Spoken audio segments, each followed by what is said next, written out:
Welcome to Northern BC Narratives on Location. Today, we have an amazing person, a great businessman, and a very treasured member of our community here. Bruce, it's a pleasure to have you on the show. Thank you very much for joining us. I know you're very busy. Talk about yourself and what you do. Thanks, Z. Appreciate you having me. Tiny bit of background, I guess. Been in Prince George for 10 years. I followed my wife here. She got a job at the University Hospital of Northern BC in 2012. So I came shortly thereafter and got a job as an engineer. I'm currently a structural engineer and managing partner at Access Engineering here in Prince George. We're maybe 15 people currently, and that keeps me busy. I got a couple of kids. Couple of kids? Yep. How many do you have? I have two. Declan, two boys. Oh, Declan, two boys? Yeah. Declan's 7 and Kellen's 4. Got a 11-year-old Vizsla named Copper. We got him right when we moved here and bought our first house in Prince George. So yeah, it's been a fun ride. It's been an exciting experience. So where do you move from here? Edmonton. Edmonton. So you follow your wife? I did, yes. It must be a deep love, right? Well, yeah, there is. Yeah, there's a great story there too. She is the love of my life. She's a great woman.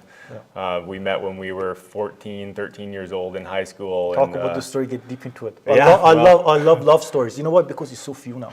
Yeah, there are. Yeah, so let's talk about the goodness. Well, I'm not embarrassed, but I gave her a promise ring when we were 16 years old and promised to marry her. And at 23 years old, we did end up getting married in 2009. We both attended the University of Alberta. She got a master's degree in physiotherapy, and I attended for engineering and then went on to do carpentry at NAIT. So we have a long history, and we have the benefit of being able to share memories all the way back to our childhood. So that's really an important piece of high school sweetheart scenario, is that there's so much more to share in your love and in your life. So how did you meet? This is, I know it's off topic, but it's such an interesting topic. How did you meet? Like, my wife Amanda? Yeah, tell me. Like, well, I guess you were 16 when you first met, right? How old? Oh, even younger than that. We went to high school in Quesnel together. So, when you saw her, did you fall in love right away? Or? No, I don't think so, but definitely there was an attraction, and there was this one time that I'll never forget. We both wrote a test maybe this was in science class, and we both got 100%, and we kind of mentored each other, and it's just a weird thing that happens, right? Like that sort of thing never happens. You both write the test, study together, and both get 100%. You're both acknowledged for that and kind of praised for that. We did a little Valentine's Day exercise where you fill in the bubble cards and all your interests, and we matched in I think that was grade 9 or grade 10. So I do remember this one specific instance walking into the gymnasium at Coraloo. That's where we went to high school. And she was playing volleyball in a tournament. And me and my buddies were there just watching for something to do. And yeah, she looked pretty darn good in her volleyball outfit. And I'll never forget that seared into her mind. And me and the buddies went back and painted the Coraloo letters on our stomachs and took off our shirts and were cheering fanatically for the game in the tournament. So yeah, there's lots of fun stuff going back. How did it develop to this? Like, how did that happen? It's very rare, to see, a lot of people, or not a lot of people, maybe we only had, I guess, one guest here that also they married, but they married a sweetheart, a high school sweetheart, right? So. Yeah, it's all kind of effort, right? It's how bad do you want something, and I wanted her pretty badly, and wanted to know what she wanted to do, what she wanted to achieve, trying to find a way to kind of solidify myself in our relationship as a doer, as a provider, even at a young age. So I asked her what her goals were in life. We were passing notes back and forth in English or history or whatever class, and top of the list was skydiving. I want to go skydiving.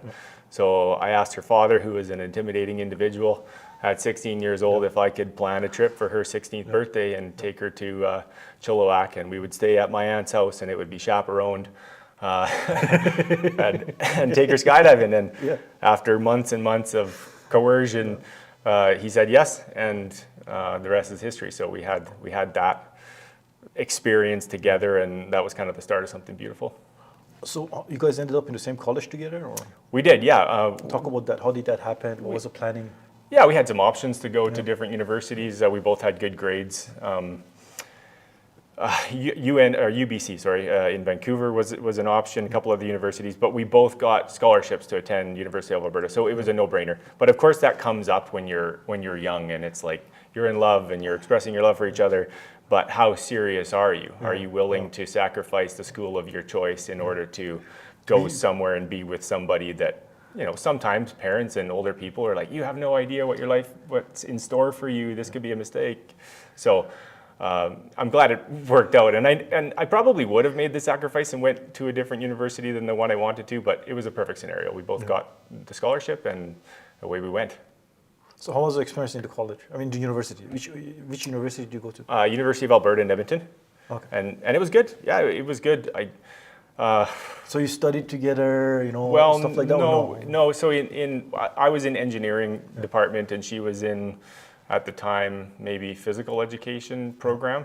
So different portions or different areas of the university. So we never saw each other, except maybe back at the dorm rooms. We were in different towers. Like it wasn't appropriate for us to live together at that age. We were young, 18, I think, when we both left. So. School was good. It was hard. Engineering is tough. They weed out 30, 40, maybe 50% of everybody in first year, and you really have to decide if you wanted to be here, or to be there. I didn't really know if I wanted to be there. So as an engineer. Yeah, well, after first year, I mean, high school is kind of an easy gig, and then you go to university, and you really have to double down and decide that you want to do that. And it's not hard to get good grades, but it's hard to convince yourself that that's what you want to be doing and putting the effort and the time in. So if you put enough time into anything and you study enough, you can succeed and you can get great grades. But if you don't, it's going to be reflected. So I went from a very successful, high kind of marks student to a not as showy person on paper. And I took a year off and went and worked on the rigs in Fort St. John. Oh, wow. And kind of found myself and made sure that was what I wanted to do. So yeah, I took a year off between years 1 and 2. You talk about that a little bit. So when you first started university, right? What were some of the experiences? What were you expecting? What was the reality? Yeah, there's the cliche stuff, right? Like all the university dorm partying stuff and what to expect in engineering, and people have this conception about what engineers are going to be like. They're quiet and they drink a lot, and anyway, there's all these things that you think is going to happen. It's not really like that. So once you get out of first year, it's just people who want to be there and appreciate the importance of going to school, but also like the knowledge that you can gain out of that. So there's a lot of steps to get you to the finish line, and if you miss one of those steps, it can hurt you pretty bad because you have to go back and learn the information that you missed. What is it like, the information? Like you have to probably learn like physics, all this stuff, right? Yeah, like you betcha. Talk about that. Physics, mathematics, calculus, heat equation. All the heavy stuff. Yeah, it's fun though for an analytic, for somebody whose mind is set up that way to run through numbers. Yeah, I'm definitely one of those people. It's fun. So for me to work through a 3 or 4 page heat equation in calculus is not a exercise that wants to make me cry. It's something that I'm excited about because the formula is providing the next step answers and you're putting things back into different equations. So it's fun. It's like a game for you, isn't it? Yeah, kind of. It's almost like a game because then you can move from this step, I guess, then you... I'd call it more of a recipe. And that's kind of what building design is too. It's your task to come up with a perfect recipe of how to build a building. And perfection can never be achieved, but hopefully you get better at that in your years and your experience and the screw-ups that you have, mistakes that you make, and eventually you have a high-quality product. And that's, to me, what it is. It's a recipe book. It's just like making dinner. You follow the recipe, and after doing that 100 times, you can do that without the recipe even. So, yeah, it's fun. So what happened that you decided to leave? Well, how was that decision when you made that? Like, what University? happened? Yeah. Because you took a year off, right? So what's the reason? What happened? Was it too difficult? Or what was happening in that time? Right? Well, honestly, I was broke. So to go to university for 3 more years and borrow money to do something that I wasn't sure was the right path, that just didn't make sense. I think a lot of people struggle with that. Just to get a degree for the sake of getting a degree. I don't know if there's a lot of value in that. So I think there's some introspection or reflection, or you have to convince yourself, right or wrong, that that's what you want to do, so that you can really go after it and do it to the fullest of your ability and get something out of it. So basically you didn't have enough funding, and then you decided to take a break to make sure that you want this, right? Well, yeah, I mean, I needed the money to go back to school, so it's kind of like No choice. the first thing in front of you. What's the most important thing that you have to deal with? And that was, I was out of money.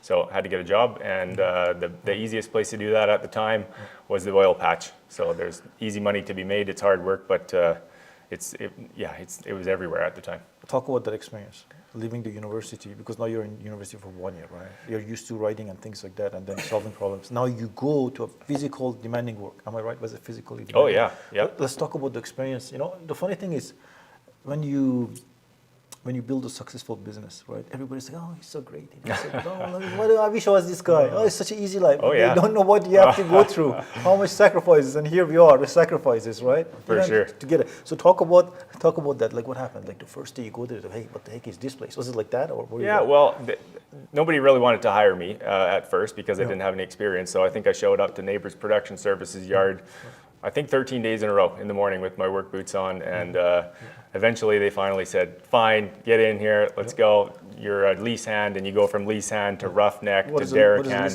What is a lease hand? It's like a laborer. It's just a position on an oil rig. So it's a big, huge rig that's mobile and then moves around to different oil wells, and you trip pipe and service underground what's happening in this oil reservoir. So it's just like the show, right? You're a roughneck, you're tripping pipe and in the derrick, and it's very dangerous, and you get blowouts that happen, and oil and water and everything all over yourself. Nobody talk about it a little bit. You know? Well, there's one time, man, I was a derrick hand, and I was in charge of the pump. Yeah. The pump holds back pressure on a well, Yeah. and there was an issue with the blowout preventer. So anyway, something happened that was sort of technical. Somebody forgot to close a little bleed valve right below the blowout preventer. So while everything was secure and safe, there was a little hose that was whipping around underneath the deck, and it was out of control, and it was dangerous. And there's H2S, which is like a poisonous gas that can come out of these wells. Oh, wow. So somebody needed to get a hold of that valve and shut it off, and I jumped down there to shut it off, and this hose hit me in the face and got a bunch of fluid in my eyes, and I was temporarily blinded, and that was an extremely terrifying position to be in. And I mean, that only lasted like, I don't know, maybe 90 minutes, but 90 minutes can feel like an eternity when you can't see anything, and your life goes from Both eyes or one eye? yeah, both eyes. Yeah. Both eyes. Yeah. So it came back, and it came back fast enough that we didn't call a helicopter to come get me and send me to the hospital. But it was an eye opener into, you know, risk and reward, and the positions that you put yourself in, and what are you willing to tolerate. So that was, I didn't leave because of that. I think I stayed another year. Just was wholly aware of how much risk there was, and a little bit more careful from then on to do things properly. You know, that tells a lot about your personality. A lot of people, as soon as there's some challenges, you know, they just give up, right? But the eye thing, that is insane, right? It's like, imagine, like, you know, you've seen it, right? But So did my mom when I told her. Yeah. She said, "Get off the rigs, get home. This is not the right place for you." And you stayed 1 more year. Talk about some of the stuff you did on the rig. Did you learn anything? Oh yeah, absolutely. Talk about I learned about pumps and a little bit about mechanics, and you kind of graduate like in any profession from the bottom up. You start as a lease hand, which is a glorified laborer, and you move into to being a roughneck. And as a lease hand, What is a roughneck? a roughneck works on the floor, and they are kind of primarily responsible for like the physical connections of the pipe. So when you have this really long hole that's down in the ground, say 1 kilometer or 2 kilometers or 3 kilometers, you get to that elevation down hole by tripping pieces of pipe that are maybe 10 or 15 meters long each. So you have to connect them. So every time you connect two pieces, crazy. yeah, exactly. It's insane. Like, it's fun. Everybody, you're always full of oil. And it's fast. You pull the chain, right? I'm telling you, it was one of my favorite jobs I've ever had, and it creates camaraderie with the guys because it's so. Everybody has so much each other. Yeah, well, it's hard work, and it's cold, and you're all suffering. So you're singing songs from your childhood, and there's so much comedy and things just to get you through it and get you back the next day at 6, 7 in the morning working 18-hour shift. Yeah, it's fun. So what are some of the things you learned on that job? Yeah, about mechanics, and I'm not very good with mechanics, to be honest, so it was really good for me to be there and experience that and appreciate that there are some people with inclinations that I will never have. Some people can take apart and fix things, mechanical engineers or mechanics or techs, or I'm not one of them. But I was good at learning how to be a derrick hand and operate a pump, and I got a good job offer right before I left and went back to school, and they said that they would make me a driller and pay me an astronomical amount of money in comparison even to what I'm making now. And I was so excited. I phoned my wife. Well, at that time we weren't married, we were just together. And she was excited for me. She said, congratulations. But I'm not going to move to Fort St. John and be married to a rigger. So. Wow, she laid it down. Yeah, she did. She knew exactly what she wants. Yeah, right? and right or wrong, I mean, that probably contributed to my decision to go back to school and finish strong. And I ended up being successful when I graduated, fourth in my class. So I didn't start from the bottom and now I'm here sort of deal, but I made that mental switch to be good at what I was undertaking. If I'm going to get a degree in civil engineering, I'm going to graduate with as much knowledge as I can and try and use that knowledge to benefit myself. So basically she told you that Yeah, I mean, it was just like that. I said, hey babe, I got this awesome job offer. It's like X amount of dollars per year. You were excited. I was excited, and I wanted that feedback, and she gave me feedback, and she was really nice about everything, as she is to this day. But she was honest. Yeah. How did you feel when you heard that? I just appreciated the honesty. The honesty, it's, right? Yeah. Because not a lot of people are honest with each other, right? Yeah, you're telling me. Yeah, it's as then things change and you don't know about it. You're not part of the plan. Yeah. Well, for her to tell you exactly what she wants, that means she really, really loves you, right? So you're very lucky.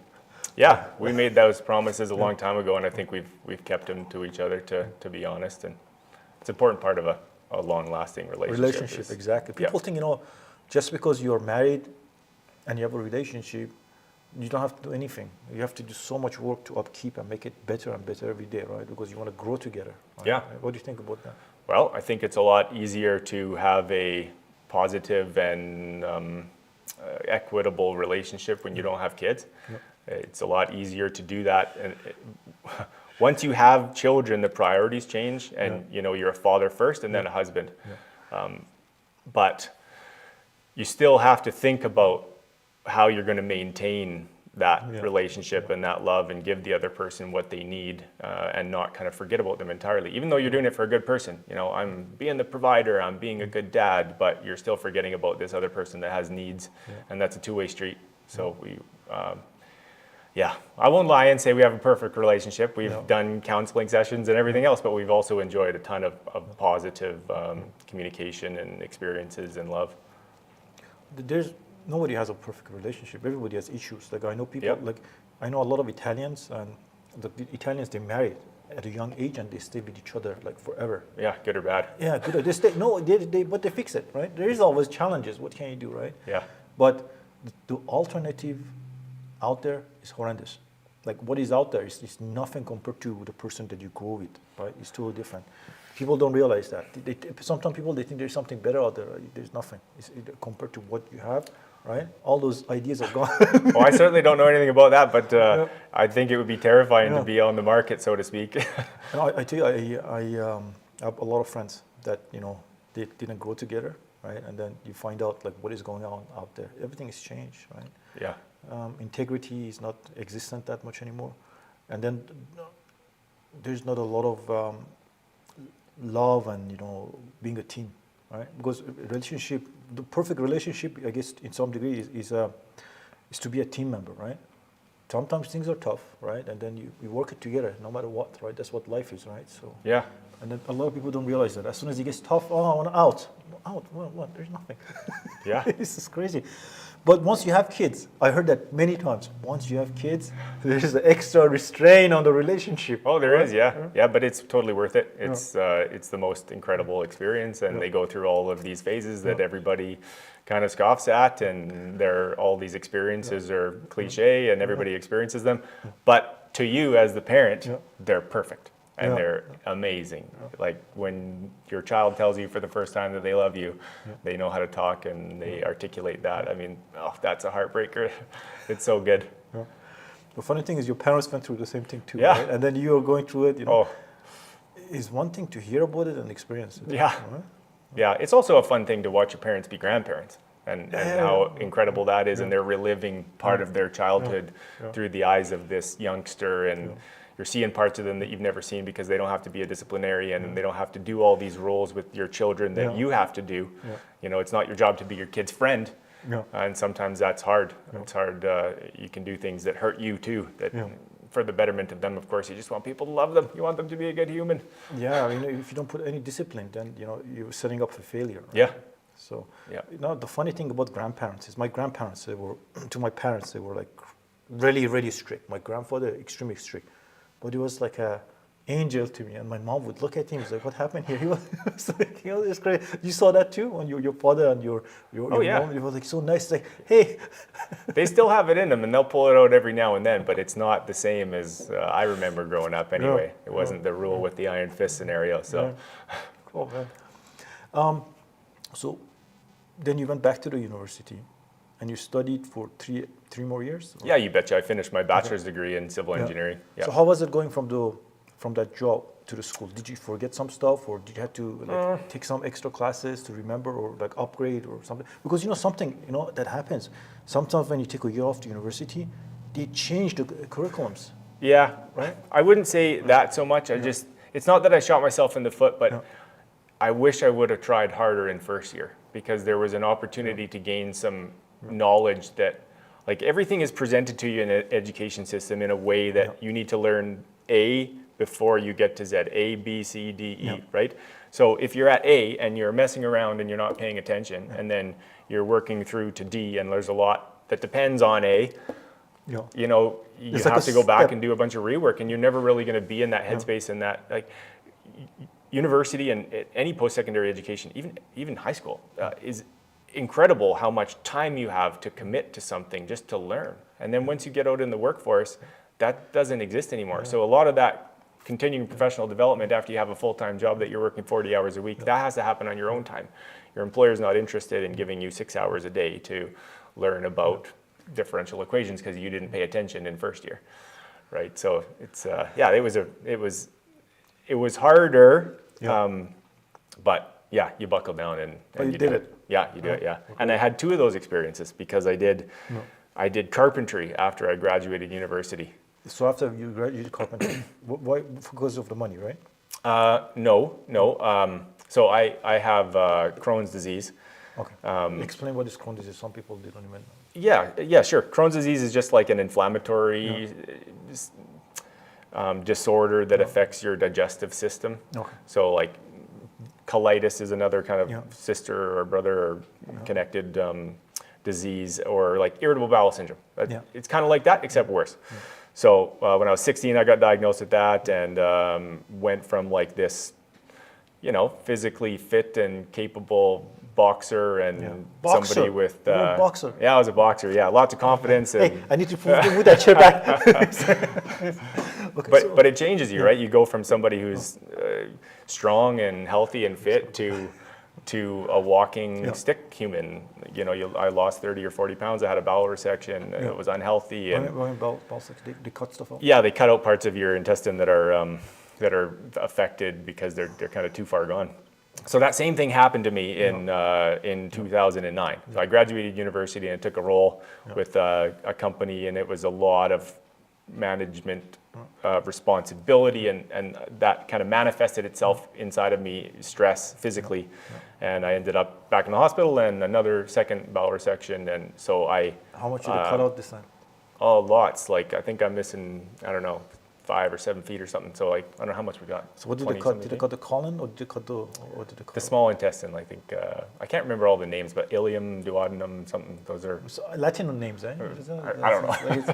It's You pay attention when they're telling you this because Yeah. it's about you and it's terrifying.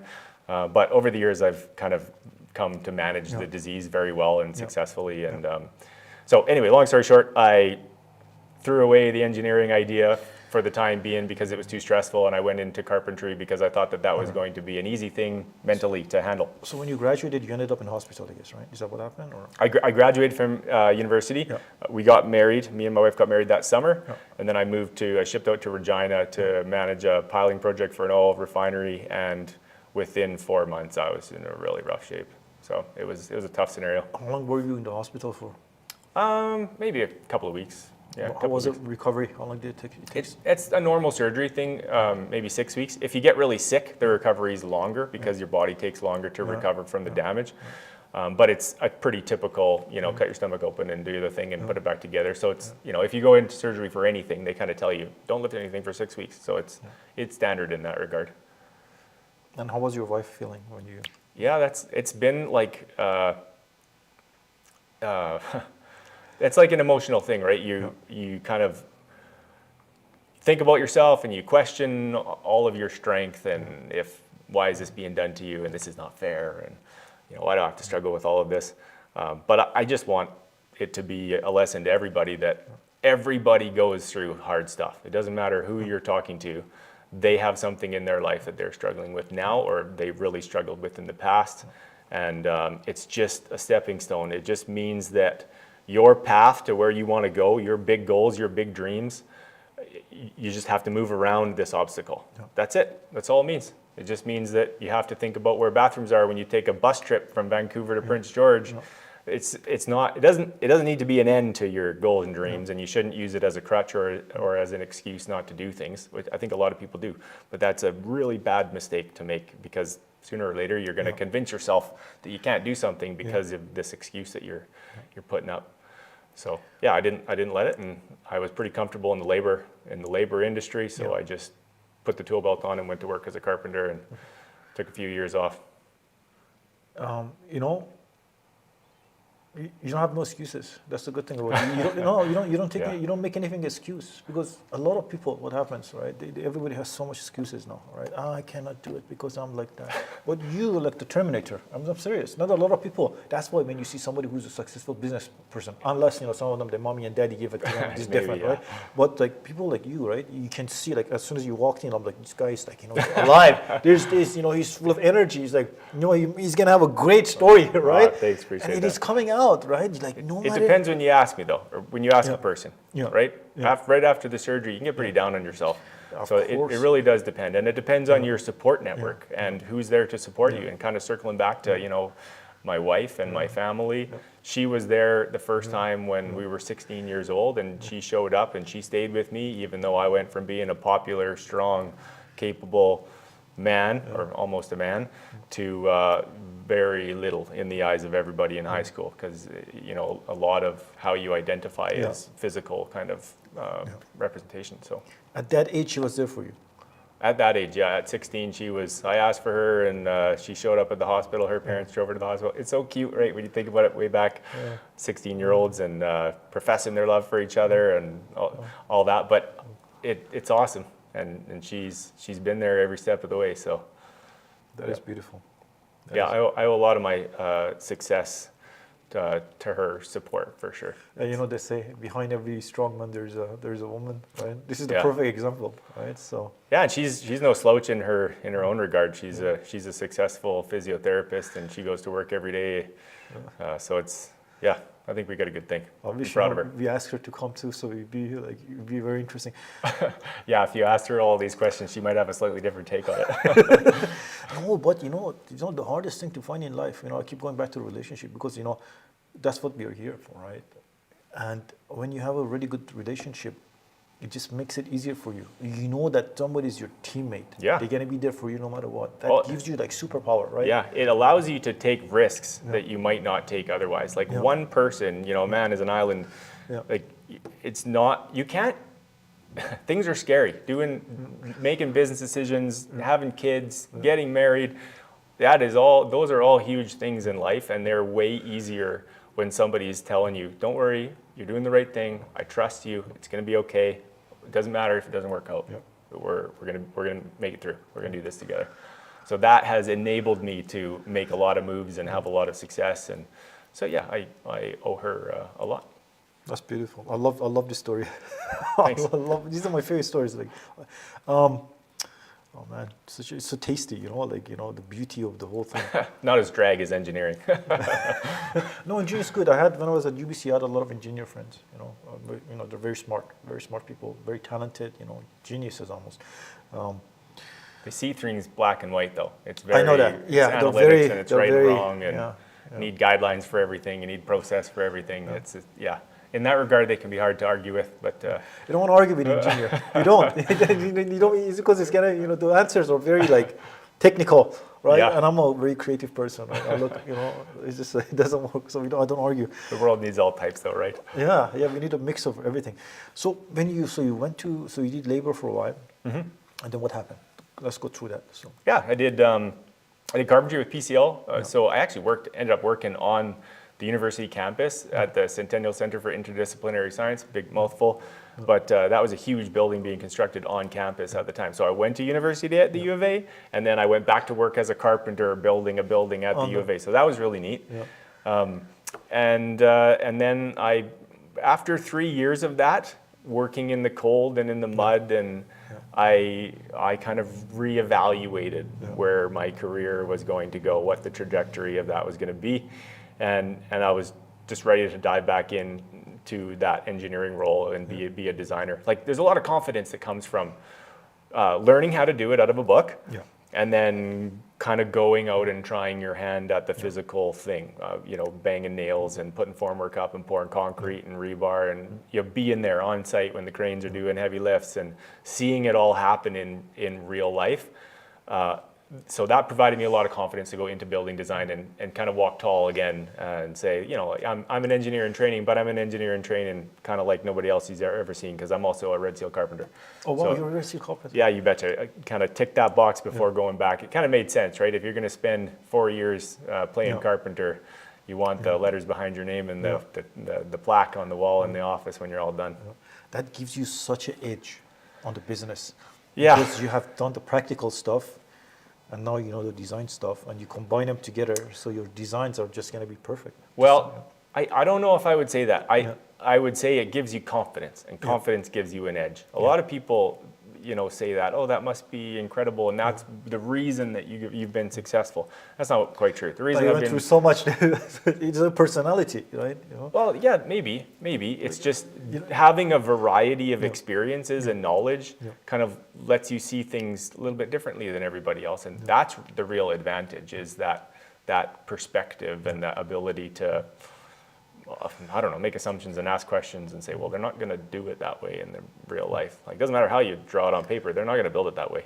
I'm telling you, because I've been there and we threw the plans away and we just did it the way it was going to work in real life. We talk about that a little bit, because there's sometimes war between architects. One of my good friends, she's an architect. Yeah, architects are kind of the top of the pyramid, so to speak. So everything comes from the architect, and then the architect puts together a team of sub-consultant engineers. And the engineers are kind of the people that create all the recipes, but the architect is the visionary and the person that communicates with the client and graphically illustrates what their wants and needs are in terms of a functional program, use of space, like what do we need, how much square footage, what do we want it to look like, what's important to us, timber or cost or all of these different considerations. So and then structural engineering is just one of those consultancies, and there's lots of them, and that's just one kind of piece of the pie. But it's really easy for people to visualize, because when you say structural engineer in buildings, it's kind of easy to think back to a construction site you drove by once and you saw the steel going up, and it's like a skeleton of a building, right? So tell me, it's so interesting. So I guess you work with architect, right? Yes, on a regular basis. Talk about back and forwards. Because I know there's a lot of back and forth with architects, right? Yeah, oh, absolutely there So is. let's talk about that. If there are any frustrations, and then Yeah. okay, let's talk Yeah. about that. Nobody talks about that. Everybody thinks you get the thing, you go put the beam into the ground, and then oh, look at that. Well, yeah, no, thanks for asking the question. It's because it's important. It's important for people to know and to think about and realize. Yeah. Architects have a vision, Yep. and sometimes that vision is harder to turn into reality than they think, and sometimes that can be frustrating from our position as a discipline-specific designer. So I mean, the biggest piece of advice I can give to anybody is like, don't let your emotions get the best of you, and there are always more than one option. There's always more than one option. There's cost and time and practicality, and so it's really about communication. And if that's the biggest lesson that I've learned in 10 years is maybe you're right, but how bad do you want to be right? Bad enough to wreck the relationship? Bad enough to make yourself look bad in an integrated design team meeting? You don't want to express that side of yourself and that anger. It doesn't need to be like that. It can be polite and respectful, and that's how it should be. So that's really what the value that architects bring to it is that they create that environment, that safe environment where the client has communicated their requirements, they've painted a picture, a conceptual picture, and now it's our turn to provide some commentary and feedback and help get this thing through the different design stages of concept, schematic, design development, construction documents, and into Do construction. you want to go through each of these? Yeah, sure. It'd be very interesting because people don't know much about that, right? So Yeah, I mean, concept design is just really high level. So it's how is the building going to resist vertical and lateral loads? So that's kind of the two biggest things as a structural engineer is, maybe there's three. Stability, make sure the thing doesn't fall down like a house of cards. And then vertical load resisting system. So that's easy for people to understand, right? A beam supports dead load and snow load, and then lateral load, so winds and seismic loading. And if you can kind of tick all those boxes, then you know that this is feasible. This is possible. But if you have a really, really funky configuration of a superstructure, perhaps there are rules in the building code that say you can't do this. And then it would be your job to identify those issues and bring them to the table and say, this isn't doable because it trips this, it doesn't meet the permissions or exemptions of the building code for this, so you're just not allowed to do it because it's dangerous. So then when you break that bad news, what happens? Does it get like craziness? Everyone's like, no, but this is what I wanted. That happens for sure. But that's the development of your communication skill. Yeah. So you're telling somebody something, but there's a lot of different ways to do that. Yeah. So Give me some examples. oh man, you're gonna put me on the spot. You have to say no because the client has this idea. You know how there's like email etiquette and there's like saying something, the real like what you wanted to say, and then the way that you say it in email. You it's make the same it all thing. beautiful, but it's harsh, but it's beautifully done. Right? So everybody that is in the design meeting, if we've all worked together before, they all know what I'm trying to say. I'm just saying it in a way that if it was ever recorded and played back to anybody or all of us, I don't look like a total jerk. But really what I'm saying is, no, that's not going to happen. But it's not your fault, right? If the building code is there, and then there's going to be a problem with the structure, right?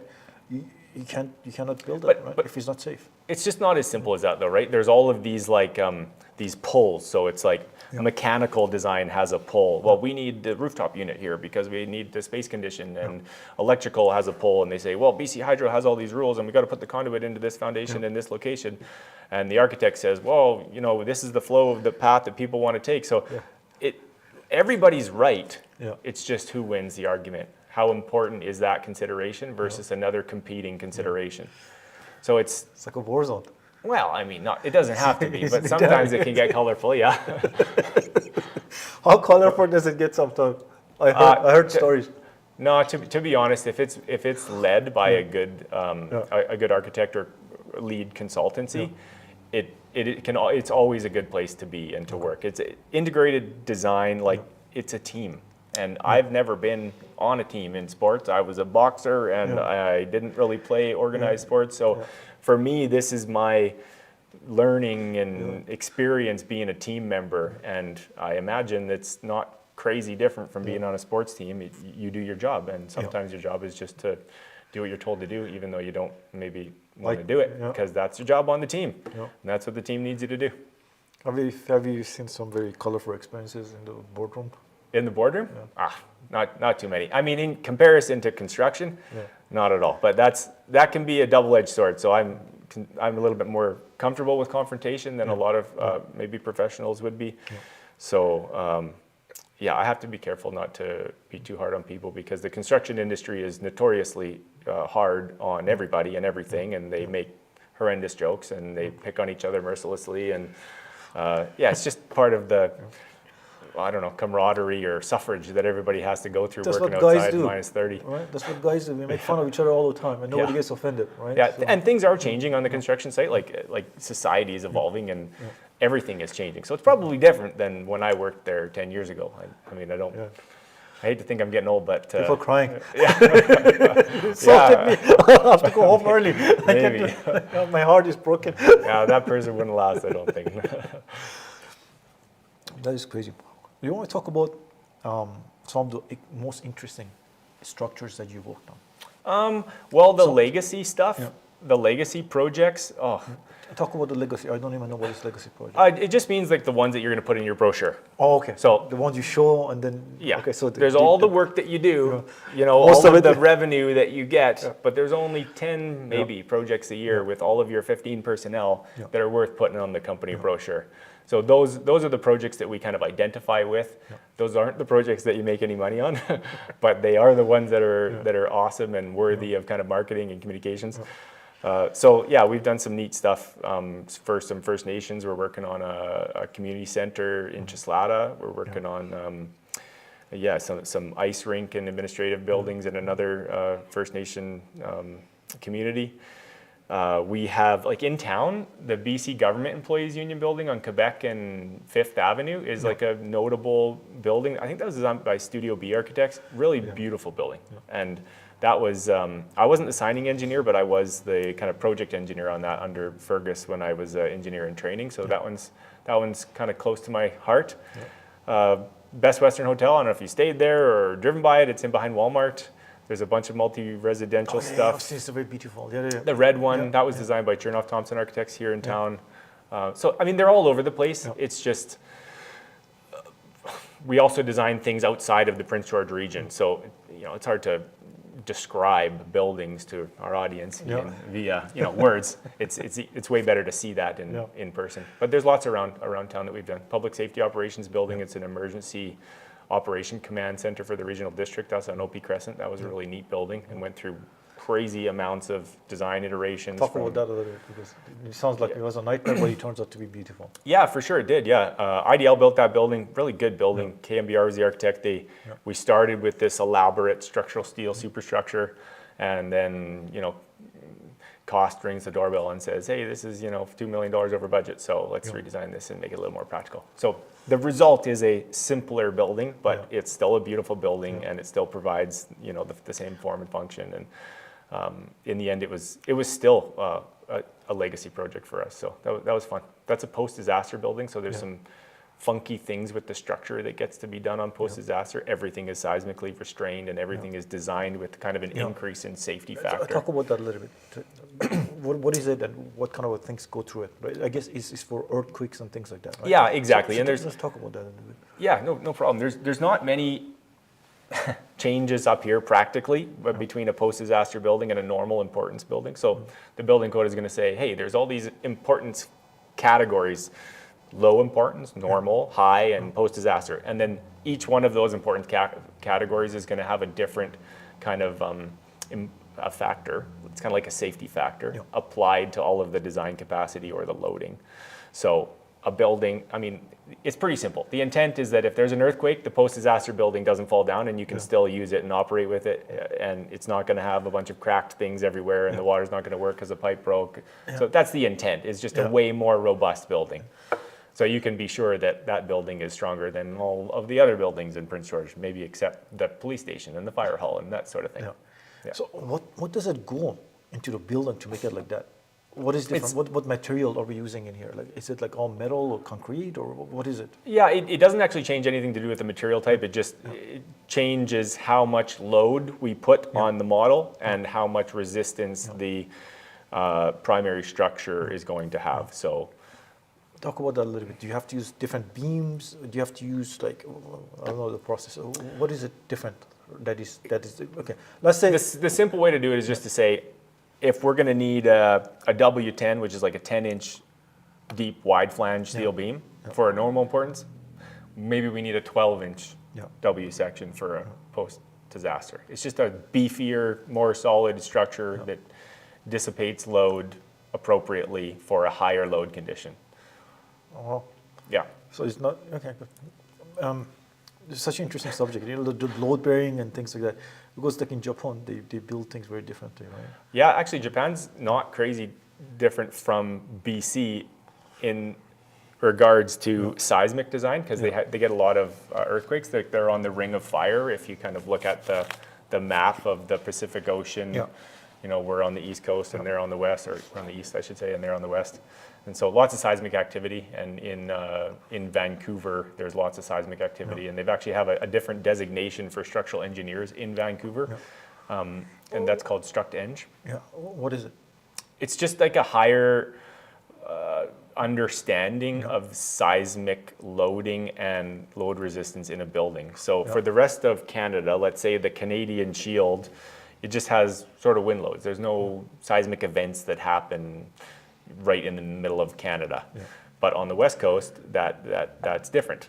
There's lots of seismic events potential. So if you have a very tall building and the ground starts shaking, that building might kind of start to wave and move in a way that's associated with its kind of harmonic frequency or the building's frequency. That could be really not a good situation. It could break the building.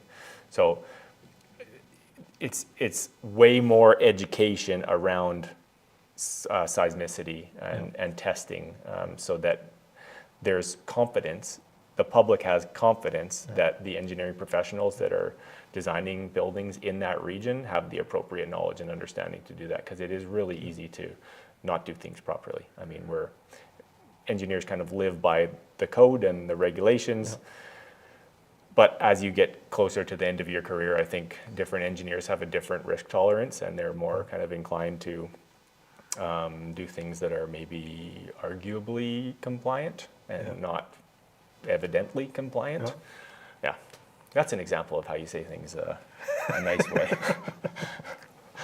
I mean, I have to be very careful all the time. I have no filter. I don't get offended at all. There's nothing people can say that I get offended. So sometimes I think people are like just me, right? But I figured I learned it the hard way. So I do everything. What I do is just like proper, right? I've learned some hard lessons there too. Yeah, it's just like, you know, because I think in life, when you didn't get offended, there's opportunity of learning. Yeah. So. And that's when the truth comes out. Yeah, you know, when people say what they actually think. I like that. I have those type of friends around me. Everybody is very straightforward with each other. You know why? Because we want to grow, we want to expand. If I'm doing something wrong, I don't like it to be hidden. If my work is not good, I like it to be much better. So when you have people like that, and they're very straightforward with you, you keep improving, right? Yeah. Oh no, you're doing such a great job. Oh, we're beautiful. No, perfect. You know, it's like, that's not your friend, I think. I'm serious. Yeah, the honesty, that brutal honesty is important for sure. Because they want you to grow, right? Yeah. And I love that, right? Yeah. So one thing, sort of buildings that have to go with that code for the to be more stronger, right? Yeah. Do they cost to make them more? Let's say if you build the same building in Vancouver and then the same building in Prince George, right? Because of the different things that you have to put in here, would this one cost more than a one? Oh, I would say yes, definitely. The Vancouver building is probably going to cost more in design and construction, but How many generally, 20%, 30%. That's impossible to put that sort of number on it, because it's specific to things like soil conditions, like in Richmond. Yeah, I remember Richmond. Oh God. I think it's all silt there, right? So like You dig 2 feet, 1 feet, 2 feet, there's water comes up. yeah. Right? So that, I mean, you can imagine that that's not the best soil strata to build a high rise on, and when there is an earth shake, that building can kind of settle into the ground. That's called liquefaction. So there's a whole bunch of different things that go into the design end of things. Talk about, you're okay, so you can talk, right? You're okay? Or? Pardon me? Can we still talk? Oh, yeah. Yeah. If you're tired, you can tell me, and then we can just pause it or stop it for a while. Of course. Talk about different ground and some of the techniques they do. Because I've seen in Dubai, they dig. It's such a bad ground that they dig these giant pipes and things like that. So talk about different foundations and what are some of the things that some of the new things that they do, which I have no idea. Right? Yeah, sure. Yeah, I got some knowledge in that. The first job I had out of school was for a piling contractor, North American Construction Group. So those are called deep foundations. When you take piles, like a steel-driven pile, and you hammer it into the ground, and I think we worked on a job for Suncor that there was 15,000 steel-driven piles, and then on the top of those they pour a concrete mat, and then they build the building on it. Why did you have to put those beams? It's just because the ground can't resist the pressure from the building without like a lot of differential settlement. Yeah. So if the ground conditions aren't favorable, and they're very favorable in Prince George generally. So there might be a handful of buildings we've ever designed here with deep foundations. All West Glass is one of them beside WorkSafe BC. And they drove those beside WorkSafe BC, and they shook the heck out of that building. And I think that's one of the design considerations maybe that should have got a little bit more thought, is that vibration and annoyance. I don't think it damaged anything, but there's probably 100-ish people that work it there. So for however many months that pile driving happened, that those people needed to be, I think they even stayed working there. They were just seriously annoyed. Anyway, that's kind of the dumbed down version of it. There's shallow foundations, which are usually concrete, and then there's deep foundations, which are some type of pile, and there's a whole bunch of different types of pile. Yeah. What is your favorite to work with? My favorite. Your ideal, like when you get excited about the project. Well, these days I do less and less structural design, and the partners in the firm do more of the actual design. I'm still the engineer of record on several projects, and I do a lot of calc review, drawing review, but I'm liking the business development end of things. I like growing the company. We went from 4 people to 15 people inside of 10 years. So that's not crazy growth, but it's still significant. So you went from 4 to? From 4 to 15, and now we have a full-time guy in Edmonton. That's almost 4 times and a half growth. Right? Yeah, and I mean there's things that come out of that, like necessities that come out of that in the business world. So I think in 2016, I bought the shares in the company, and then the first partner we hired was an office manager. We needed an administrator to keep things kind of under control as we were growing, and to kind of monitor the quality management and the documentation. There's a lot of it these days. Then we bought a piece of bare land, and we knew we were going to grow. So we bought the land that our office is on now, and in 2017, dug the hole, and 7 months later, the building was there. That kind of gave us an appreciation of that type of construction schedule turnaround. That was 7 months. 7 months from breaking ground. Oh wow. For building a building. It's not a big building, but it's a building nonetheless. And to go from shovel in to occupancy permit in 7 months was great. So that was James from Lambertville Construction, and he ended up winning an award on that. We got LEED certification on that building. That's leadership in environmental efficiency and design, something like that. And he won a Best Innovative award through the Award of Excellence of some kind. So that was nice to see him get recognized, and we wanted to make a commitment to, environmental sustainability, and that's why the LEED thing. And then we did a rebrand, because it kind of only made sense. We're going to move from 2nd Avenue, 4 people, to this building that's set up for 16-ish people. So we rebranded and kind of did some corporate identity exercises, and that led us to, that just pointed us in the direction of employee ownership. So one person can only work so many hours, and you need to be a team if you're going to achieve great things. So we found that the best way to do that for us was to bring on principal partners. So Lyndon came on board, Tanner came on board. So now there's 4 of us currently in the partner group. And that just spreads out that workload and that responsibility. So you don't die underneath of a load, so right? you're sharing it, and now you have kind of another a partner. I mean, I have my life partner, and I have my business partners, and they're doing not a crazy dissimilar thing. They're supporting you, and you're bouncing ideas off of them. They're a soundboard. So yeah, we've made some big moves, and that out of that we realized that it was virtually impossible to get things done efficiently using kind of the typical suite of tools that's available to everybody in Office. So like Microsoft Office Suite, right? Outlook, Windows Server, and one of our technologists said, "You guys need an ERP." What is the ERP? An ERP is an enterprise resource plan software. Okay. So,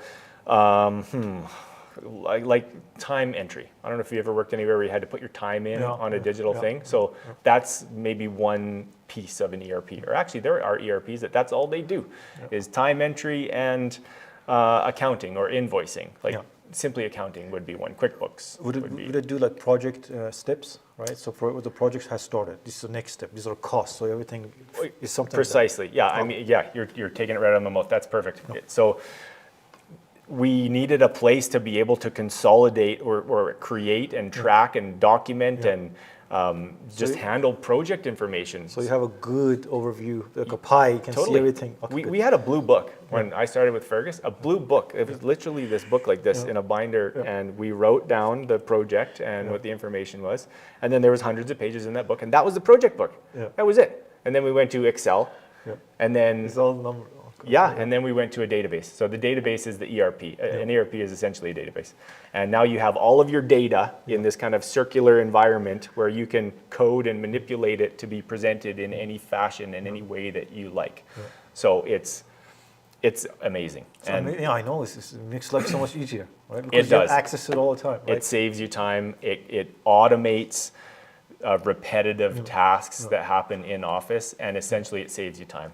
So as an engineer, as a project manager, as anybody who's kind of shows up to work and has a job to do, I can almost guarantee you that all of them are frustrated at the amount of administrative effort that goes into that job role. They're like, my actual job is 3 hours a day that I get to focus on that, because the rest is all of this time that gets wasted in emails and I have to go and find a Word document and create something that looks like the last version and make sure that there's no errors in it. So like anything that you can do to automate that and take the time away, that you get time on the other side of things. So you get time to design, and you get time to kind of do what you want to do what you showed up to do what you're paid to do. What is your job description? Is to be a structural engineer? Well, hold on, there's 6 hours of structural engineering, but 2 hours of project management and timekeeping and invoicing. And so we recognized the problem, our own problem, and we just decided to undertake resolution of that through the development of a proprietary ERP. So they build your own software for you? We built it, So we hired an extremely talented software developer out of Brazil, and now we have another software developer from South Africa, Hendrik Krobler, and that provided or created an opportunity for a new business venture. So we've been using that ERP for, I don't know, maybe 5 years. So we've kind of, like, it's a good environment to test if it actually works. So we have a lot of data in it, and created a lot of functionality. And you could sell it. You could sell the software if you want. Well, that's kind of the idea. We just recently incorporated. The company's called Design Time. So stay tuned. We're going to have an escalator pitch and all of that. It's going to be fun. I'm excited for it because we vetted it and we know that it works. We're not just guessing that it works, and we've proved that because our efficiency and our growth is the proof's there. The difference is, most of these companies that build software, they have no idea about the real thing that is happening in the company, but you build the software for your own problems, which most of the people in the industry face, right? So it's a totally different approach, and you tweak that along the way. So your software is made by engineers, for a problem that has been tested. Rather than somebody sits and makes some software and they don't know anything, and you keep calling them, hey, can you add this? So we took things that we were paying money for, timesheets in the Jira, project management software, invoicing, Sage. And we just one by one created our own solution for that, and now it's all integrated together. So And how we did that was we assigned product owners to each of those kind of modules. So, of course, an engineer gets the project management module, and the administrator and the accountant get the timesheets and accounting module, and the HR gets the HR module. So people that actually do that job full-time every day are the product owners of this software. So that's the advantage. It's made for professionals by professionals, not just by a software developer. I'm not taking anything away from the work and the talent of the software developer. That is incredible what they do. But the vision has to come from somebody who has the problem and can see the solution, just can't see how to get there. That is amazing. I mean, you created something amazing for the business. I have a question. How did you start the business? How did that happen? Let's go through that a little bit. Access? Yeah. How did it all happen? So first, like, what was your initially how it happened? Yeah. Well, I didn't start Access Engineering when I moved here in 2012 with my wife. I took a job with Fergus Foley. So Access Engineering has been around in Prince George since 1983. 1983. Yep, Fergus is a very involved member of the community and the Irish Celtic Club, and he's a great guy. He's a socialite. I just love hanging out with him, hearing his stories, and he's a wealth of knowledge. Awesome mentor. But he was getting close to retirement age, so that provided a really good opportunity for me to buy the company essentially, and that's how it started. I didn't create it. I took something that was working that I could see had potential for growth, or let's take something. I mean, I don't mean to insinuate that Fergus is a dinosaur, but we had something that was older, that was from a generation ago, that worked a generation ago, and it didn't work. But the engineering worked. So we just took the business end of it and kind of brought that into the 21st century, and the result was significant growth. How did you buy this? So you made arrangements and things like that, and then you switch it over, right? Yeah, we bought the rights to the company name and the goodwill of the contact list, and so I guess legally it's a different company, but for all intents and purposes, it's still Access Engineering, and I think he's happy that we kept that name, so he can see his legacy. I was gonna say, everybody likes legacy, right? Yeah, for sure. So talk about some of the first days, how you brought your members in. Talk about some of the first projects, just to see how this thing expanded, right? Yeah, absolutely. A good story. The first partner that was brought on, Alicia Clementson. Oh man, I was just wet behind the ears as an owner. And I don't even think I was an owner. I was just about to sign the paperwork to become the owner, and we were having tea or something, dinner maybe at her house, and I said, I need a office manager, and probably an opportunity there to become a partner. So we kind of made a handshake deal, and she did night school for a year to do her bookkeeping certification in CNC. Nobody knew. She kept that to herself. And a year later, she signed on with me, and that's been it. We went to high school together too. Are you serious? Me and Alicia, me and Alicia, and that's my wife's best friend. Now I don't think I'm a godparent, but maybe a guardian of their youngest, Julian, and my wife's a godmother, and so we're really connected with them, and that's what I love about Prince George, is that it's a community of 100,000 people, where you have to kind of be. You have to think about how you're coming across to people, because if you're walking down the street and you're a jerk to somebody just because you're having a bad day, chances are in Prince George you're going to see that person the next time you're in the grocery store, or you're going to see that person within a week downtown or wherever you are. That's a real benefit, I think, that to a smaller community versus being what's the right word? Like in Edmonton, there's 1 million people there. You're totally just another number. So she signed up. Then what happened after that? How did the company expand? Let's go through that a little bit. Sure. Yeah. From there, we hired some students out of UNBC. One of those students was Lyndon Martell, and he is now a structural steel expert and certified connection designer in BC and professional engineer, very talented engineer, and he's a partner. And we hired Tanner Broughton out of the Lower Mainland, so he was kind of. I wouldn't say he was getting taken advantage of down there, but he maybe wasn't given the opportunities. that is he deserving, was capable right? of way more than what his position was allowing him to do. So I'm thankful for that he saw that opportunity and he really rolled the dice and moved. He relocated from Abbotsford to Prince George, and he's kind of the ops manager, the infill managing partner. He's a very talented engineer. So I feel like we are actually building a team, and a team of it's not that we're friends, but you spend 8 hours a day with people that you work with, right? I mean, I'm friends with everybody at work, but you're not like buddies. Yeah, it's not the same type of friend that you meet somewhere on a random occasion. You just become besties for life. You're a teammate in a soccer team. Yeah, that's right. Because if you get too intimate with people in business, sometimes it could damage, right? Yeah, that's a trick too. You have to be careful about about how you treat people in office. Things become favorism sometimes, and you have to have that little boundary, a little wall. Yeah. Right. So now our team is diverse. Fergus is still there. He works 1 to 2 days a week, depending on workload, as an independent reviewer. So Fergus has a Struct Eng designation. I spoke about that a little while ago. So he's kind of top of the food chain in terms of certifications for structural engineering, and that's what I'm currently pursuing, and that's what we want the sort of expectation for managing partners to be at Access is, well, if you're going to do it, let's do it all the way. Let's go all the way to the top. Yeah. And I think that mentality is what's got us here and will carry us in the future to other locations like Edmonton. We got a full-time guy in Edmonton, and we're going to open up a branch office there, and by the end of the year. So yeah, the future is bright for Access. So when you brought these people, are your partner, right? Are they equal partners, or is it? No, I mean, if you kind of imagine chairs, there's 100 chairs, and then you sell certain chairs to different individuals.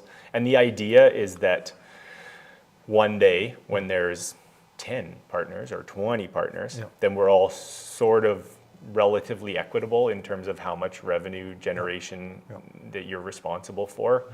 Not dissimilar from any other professional services company, like an accountancy or a legal firm. It's a very similar business model in that regard. But it kind of makes sure that people are financially kind of compensated according to the value that or the monetary value that they bring the company. You know, this is very important because a lot of companies, what they do, they just give you some hours and then you're just... right? But there's so much stress in engineering around being a professional of record. So when you're assigning engineer on a building, and I'm going to say that Bruce is the engineer of record for the BCGEU. I wasn't, but pretend I was. My liability for that carries on for 15 years. So 15 years. Yeah, so regardless if I move companies or whatever else, I will end up in court on the witness bench being questioned by a lawyer about something that I did or didn't do the right way. Wow. So yeah, there's kind of there's a lot of pressure around being responsible and doing things the right way, and you don't want to funnel all that to one person because there's a lot of stress that comes with that, and we just find that people that own their own designs, they're better designs. Yeah. If they're the ones that have to defend it to a lawyer, that design is going to be much better than if they did it and I said, yeah, it looks pretty good, and let's sign off on that. You know, the thing is, so you have, I guess, 5 partners altogether, or no? Yeah, well, so there's 2 companies. There's Access Engineering and then there's Design Time. So the Design Time group is the same, with the exception that the software developer is involved in that owner group. And then Access Engineering is 4 partners. But I mean, there's plans to bring in more employees as owners in the near future. So I think we're going to be. We have such a good system. Changing. Like I use something similar. I use a circular system. So, but what you're doing when you do it like that, people feel they're part of something, and I hope so. And they don't run away. Because when you don't feel like you're part of a company, or part of a group, and you work really hard. This is for hard-working people, not normal people, right? And you work very hard, but you don't have any stake in it. You might leave, right? And I guess the most important thing is to keep talent and grow, right? Because once talent goes, right, then you have to go and look again all the time. By making these people partner, right? You have made the beautiful team, right? Recruiting and retention is hard, and we want our employees to feel like they align with our kind of corporate values, right? Respect, treat people with kindness and courtesy, integrity, Do the right thing, always. Doesn't matter what, just do the right thing. So, yeah, it's important that people are of a similar mindset anyway. It's not identical, but they have to appreciate what you're trying to do and that the quality is always going to be up here, right? I think the most important part is integrity. There's that is kind of almost disappearing in our society. There, you cannot find a lot of people that are that have a lot of integrity. And once you find those people, I think those are gold. You just do whatever you can to keep them. Of course. Right? And I think your company, you have a lot of people like yourself, because you're a very high integral person, right? And you have made a team like that. That's why things are expanding, everything is growing. Right? Oh, thank you for saying that. Appreciate that. I was going to tell you. Okay, so we're gonna wrap it up a little bit, but Sure. you're just gonna talk a little bit more, so I can ask you more questions. You're still okay, right? I am. Okay, Yeah, good. this is fun. No, I have so much. I love because I'm learning so much in here, and people are learning, right? These are the stories that are important. Yeah. Right? So you came from such a struggle. No, it's reality, right? Like the toughest people in our societies are the people that gone to the bottom. You know the analogy of the phoenix, right? I don't think I do. You don't know what the phoenix? Okay, so I know of the phoenix, Okay. what the phoenix is, but I don't know the history the there. bird. Okay. Okay, so he rise from his ashes, right? So the phoenix, right, when he gets too old, right, he's just like a bird, right? He hits the ground and he burns into fire, and he just becomes ashes, right? And people are like, oh, he's dead. It's finished for this guy. And then he comes out of the ashes, becomes fire again, and he becomes a young bird again. Yeah, I like that. So he's You're rising. reborn through. Yeah, but every time Perseverance. he goes down and he comes up, it's stronger than before. So it keeps evolving with every time it becomes ash and fire, right? Yeah, I like that. Yeah, this is what this is like your story, right? You keep like evolving and becoming strong. Talk about the mentorship, because one thing is learning things by yourself, but what is it to have a mentor? Because that gentleman was your mentor for a while, right? So what are some of the things you learned from him? Well, the best thing about Fergus is he learned how to do things before computers. Oh my God. So as a mentee, I was expected to approach problems with a pencil and paper instead of with a computer program. I mean, computer programs have infinitely more capacity, even than a human mind does, when it comes to structural analysis. It just can't be done. But a more basic approach, a simpler kind of model and understanding of how the structure is going to behave, that can be done with pen and paper. So yeah, a couple of code books and a couple of pieces of paper, and you're trying to get to something that's feasible and prove that it's the right thing before you waste all of this time in a computer model that's super detailed. So that was what I appreciate most, I think, is that he just, it was like learning, I don't know, a couple of decades back, maybe a generation back. Yeah. And you enjoyed the experience. I did, yeah. He's a good human. He's a good. I take a lot more than just the calculation and engineering knowledge away from him. His ability to communicate with people and conflict resolution and making people feel at ease. I've learned a lot of lessons from him. So where do you see your company going from what you have done, and then? I mean, if we're talking about access engineering, I don't know how much bigger we're going to get in Prince George.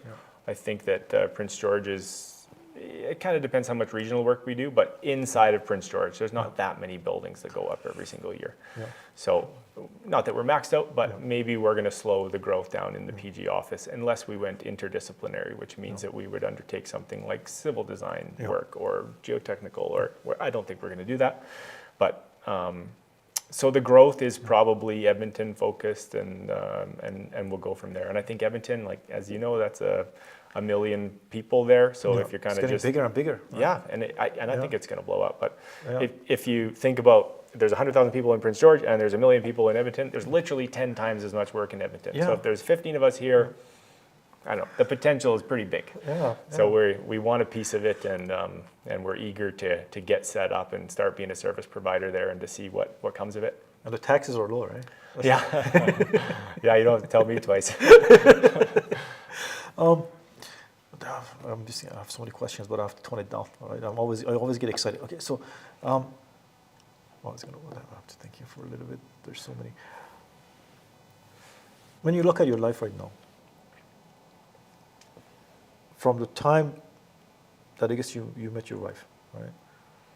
And now, how do you feel about the progression of the things you went through? And the final goal that is right now. Yeah. How do you feel like?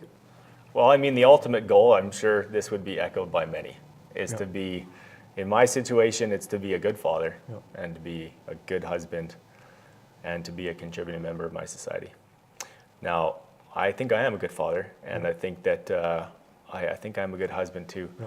But Amanda has given me so much room to dedicate myself to business over the last 10 years that I do want to slightly change how I approach the pursuit of business development and how much time I commit to business. So I'm happy to change my role slightly so that I can be involved in more things in the community and be available for her as well. So I mean, recently I've taken a position as the chair of the advisory committee for civil engineering technology at CNC, Yeah. and a new appointee for the Prince George Airport Authority. Yeah. So those are long-term roles. Like you want to be invested long-term, so that maybe you're going to be there for 9 years, and over 9 years you get to look back at the evolution at the airport and say, you know, I had a part to do in that. Yeah. Right, I was the chair of the Major Projects and Environment Committee, and these are the things that we oversaw. So I want to be a part of positive change and growth in Prince George and in my own relationship with my family. So I'm excited for the next 10 years. What do you want for your kids, your sons? You have 2 sons, Oh, right? that's a loaded What do you, question what do you want? too. What do you want? Do you I want them to be. Do you want them to be engineer, or do you want them to do whatever Oh, they that's good question. Oof. You can't want something for someone else unless they want it. Yeah. If they decide that they want to be a soccer player, Yeah. then I'm going to want for them to be a soccer player, and I'm going to try and facilitate that for the children. I want them to be good humans. I mean, that's pretty basic, pretty fundamental, as does my wife. Rare, There's- very rare now, right? To be a good human, it's becoming rarer every day. Well, that's the only thing that we're going to really make sure that they do. And everything else is just in support of what they show as potential. If they're inclined towards engineering, then it can give them an opportunity to come in the door at an earlier age and get some exposure, and maybe they can achieve a higher level of success in engineering than I ever could. Yeah. Maybe they'll be physiotherapists, maybe they'll be, I don't know, astronaut. I don't know. I wanted to be astronaut. My youngest is a Lego savant. Genius. Oh man, it's crazy. Yeah, he just Structural engineering. maybe. Yeah, he recently did the Titanic. The kid's 7 years old, 60 hours, 9,000 pieces, and he was done. It's incredible to see that inside of him, and I have so much pride because I'm a structural engineer, and I can kind of hope that he's You're gonna go excited, down eh? there. Yeah, maybe. In the last 10 years, talk about a little bit some of the sacrifices you made, and if you could change them, or were you happy with the sacrifices, or was it worth it? Let's talk about a little bit of that. Oh man. That challenge that nobody talks about. Yeah. The mountain that everybody sees, but they don't see the. Totally. Yeah, everything is achievable, but at what cost? No. And I've sacrificed a lot of personal time, a lot of vacation time, a lot of friend time for the benefit of Access Engineering, and because I identify with Access Engineering, I'm proud to be an engineer holding paramount the health and safety of the public. You know, I'm connected with it. It's my identity. But if I could give some people some advice, it would be, oh man, there's either kind of small company, mom pop shop engineering firms, or there's kind of medium sized firms that have redundancy in the positions. Yeah. And the progression to get there is really painful. And we're hoping that we're there, and that it's going to be kind of smooth sailing from here. But you need experts in every material. You need 2 structural steel guys and 2 wood pros and 2 concrete pros, so that one person can go and have a vacation. You know, I don't think I had a real vacation for 10 years. 10 years. It's just a way of the business. There's 100 projects on the docket at any time, and they always have questions and concerns. And as you know, when somebody's trying to build a building development, cost and time is everything. So you can't not pick up the phone or answer the email. It's just comes with the territory. So there's I got a lot of advice for anybody that's willing to ask. Yep. What is your advice for someone who is going who's graduating from high school and want to do the same thing that you've done, what should they do? Should they do the university and then do apprentice? What is your advice for them if they want to pursue what you have pursued? Yeah, well, I think the idea is really intriguing and attractive. Yeah. But the reality of being a structural engineer, becoming a structural engineer, it's full of hardships, and maybe it's not cut out for anybody. So I think it would be the same advice to anybody, whether they want to be a structural engineer or a physiotherapist. As soon as you can, get in the environment where people are doing day-to-day structural engineering.